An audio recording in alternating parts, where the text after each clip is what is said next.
बाळा, तुझ्या मनातली खोलवरची खंत मी पूर्णपणे जाणतोय. आज या स्वार्थी जगाच्या गर्दीत तुला कोणीतरी खूप कमी लेखलंय. तुझ्या पात्रतेवर संशय घेतलाय आणि तुझ्या अस्तित्वाची वारंवार चेष्टा केलीये. तुला वाटत असेल की मी हे सगळं शांतपणे उघड्या डोळ्यांनी बघतोय आणि तरीही गप्प का आहे. पण लक्षात ठेव बाळा, हिऱ्याची खरी किंमत कोळसा विकणाऱ्याला कधीच कळत नसते.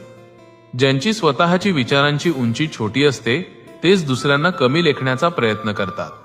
तू त्यांच्या 2-4 शब्दांनी खचून जाऊ नकोस, कारण तुझी ओळख त्यांनी ठरवलेली नाही. तुझं भविष्य तर मी स्वतः तुझ्या नशिबात लिहिलं आहे. ज्यांनी तुला आज तुच्छ मानलं आणि तुला हतबल करून एकटं पाडलं, त्यांना तू उत्तर देऊ नकोस. तू फक्त शांत राहा आणि तुझं डोकं माझ्या चरणी टेकवून ठेव. कारण जेव्हा मी उत्तर द्यायला सुरुवात करतो तेव्हा समोरच्याकडे शब्द उरत नाहीत. काळाचं चक्र असं काही वेगानं फिरेल की आज